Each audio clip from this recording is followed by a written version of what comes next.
Baik,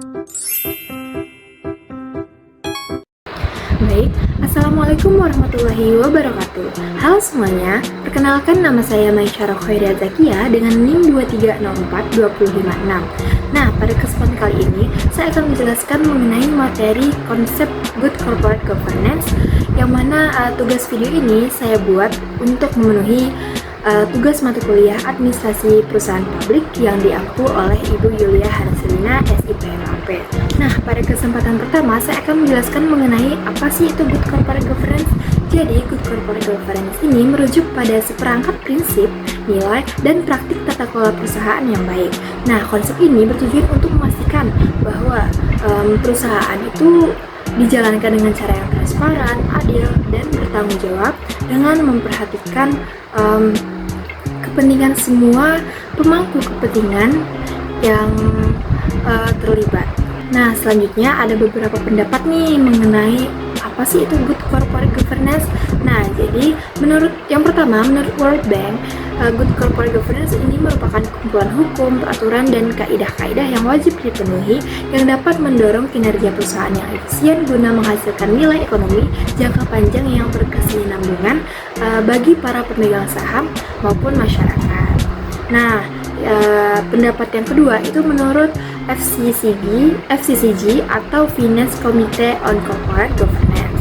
Nah, pada pendapat ini, Good Corporate Governance merupakan proses dan struktur yang digunakan untuk mengarahkan dan mengelola bisnis serta aktivitas perusahaan ke arah peningkatan pertumbuhan bisnis dan akuntabilitas perusahaan. Yang ketiga yaitu menurut FCGA.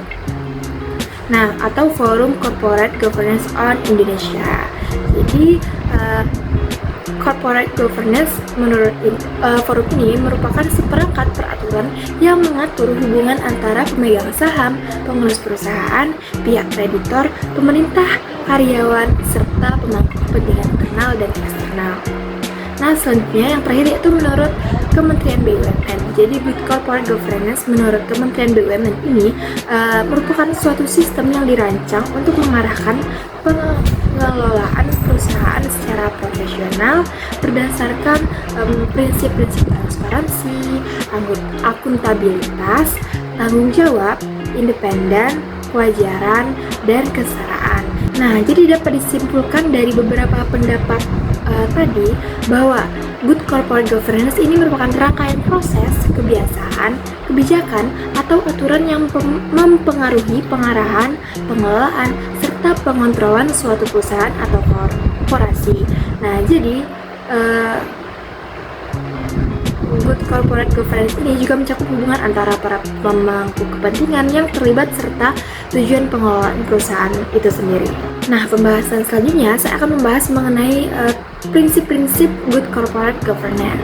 Jadi, terdapat beberapa prinsip-prinsip Good Corporate Governance ini. Yang pertama yaitu transparansi.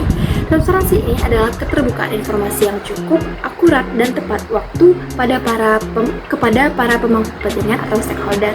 Nah, yang mana perusahaan harus menyediakan informasi yang relevan serta mudah diakses dan dipahami oleh stakeholder, termasuk hal-hal penting untuk pengambilan keputusan oleh pemegang saham, kreditur, dan pemangku kepentingan lainnya. Prinsip yang kedua yaitu akuntabilitas. Nah, akuntabilitas ini merupakan kejelasan fungsi, pelaksanaan, dan pertanggungjawaban perusahaan sehingga pengelola terlaksana dengan efektif. Jadi, prinsip akuntabilitas ini memberi kejelasan hak dan kewajiban antara pemegang saham, dewan, direksi, dan dewan komisaris. Yang ketiga yaitu responsibilitas. Responsibilitas atau pertanggungjawaban adalah kesesuaian pengelolaan perusahaan terhadap peraturan perundang-undangan yang berlaku, termasuk peraturan dan kebijakan perusahaan, serta prinsip-prinsip korporasi yang sehat. Pertanggungjawaban juga diikuti dengan komitmen untuk menjalankan aktivitas bisnis sesuai dengan standar etika atau kode etik. Nah, yang keempat yaitu independence atau kemandirian. Kemandirian ini merupakan suatu keadaan di mana perusahaan dikelola secara profesional tanpa benturan kepentingan atau pengaruh atau tekanan dari pihak manapun yang tidak sesuai dengan perundang-undangan yang berlaku dan prinsip-prinsip korporasi yang sehat. Contoh dari kemandirian adalah Dewan Komisaris dan Dewan Direksi memiliki pendapat yang independen pada setiap pengambilan keputusan. Nah, akan tetapi masih bisa mendapat masukan dari konsultan atau sumber daya manusia lainnya yang berguna untuk menunjang kemajuan perusahaan. Kemudian yang kelima yaitu fairness atau kesetaraan dan kewajaran. Nah, fairness ini merupakan keadilan dan kesetaraan dalam memenuhi hak-hak stakeholders yang timbul berdasarkan perjanjian dan peraturan perundang-undangan, kebijakan perusahaan, peraturan-peraturan perusahaan, dan ketentuan lainnya, serta prinsip-prinsip korporasi yang sehat. Contoh dari fairness ini adalah perlakuan yang setara kepada publik, otoritas pasar modal, komunitas pasar modal, dan pemangku kepentingan. Nah, selanjutnya dalam pelaksanaan Good Corporate Governance ini memiliki beberapa manfaat.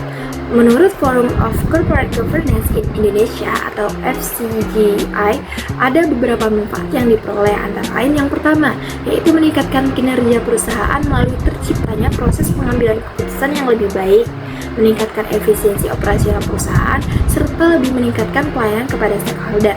Yang kedua yaitu mempermudah diperolehnya dana pembiayaan yang lebih murah dan tidak rigid atau karena faktor kepercayaan yang pada akhirnya akan meningkatkan corporate value. Yang ketiga yaitu mengembalikan kepercayaan investor untuk menanamkan modalnya di Indonesia. Yang keempat yaitu pemegang saham akan puas dengan kinerja perusahaan sekaligus akan meningkatkan shareholder value dan dividen. Baik, pembahasan yang terakhir, saya akan menjelaskan mengenai siapa saja sih aktor dari Good Corporate Governance ini. Yang pertama yaitu terdapat pemegang saham. Pemegang saham ini merupakan pemilik modal yang berhak atas informasi dan hasil usaha. Yang kedua yaitu Dewan Komisaris yang bertugas mengawasi dan memberi nasihat kepada direksi. Yang ketiga yaitu direksi, tugasnya mengelola perusahaan dan bertanggung jawab atas operasional.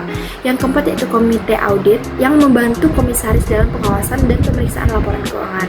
Dan kemudian yang kelima yaitu auditor eksternal. Kemudian yang keenam pemerintah atau regulator, yang mana pemerintah ini membuat aturan dan mengawasi penerapan Good Corporate Governance. Yang terakhir yaitu stakeholder yang merupakan karyawan, pelanggan, masyarakat yang ikut berkepentingan. Nah, semua aktor berperan agar perusahaan dikelola secara transparan, akuntabel, bertanggung jawab, independen, dan adil. Dapat saya simpulkan dari pembahasan yang sudah saya jelaskan, yaitu Good Corporate Governance ini merupakan sistem dan prinsip tata kelola perusahaan yang menjamin pengelolaan secara transparan, akuntabel, bertanggung jawab, independen, dan adil atau biasa disebut tarif. Nah, tujuannya untuk menciptakan perusahaan yang berkelanjutan, efisien, serta dipercaya oleh pemangku kepentingan. Nah, Good Corporate Governance ini menekankan pentingnya keseimbangan antara kepentingan pemegang saham, manajemen, dan stakeholders lainnya. Penerapannya tidak hanya meningkatkan kinerja dan nilai perusahaan, tetapi juga memperkuat kepercayaan investor serta mendukung pertumbuhan ekonomi nasional. Nah, seluruh aktor baik internal seperti pemegang saham, komisaris, direksi, komite audit maupun eksternal seperti auditor, regulator, dan stakeholders ini memiliki peran penting dalam memastikan praktik tata kelola perusahaan berjalan sesuai prinsip dan etika bisnis yang sehat. Baik, itu saja yang dapat saya sampaikan. Lebih dan kurangnya mohon maaf. Wassalamualaikum warahmatullahi wabarakatuh.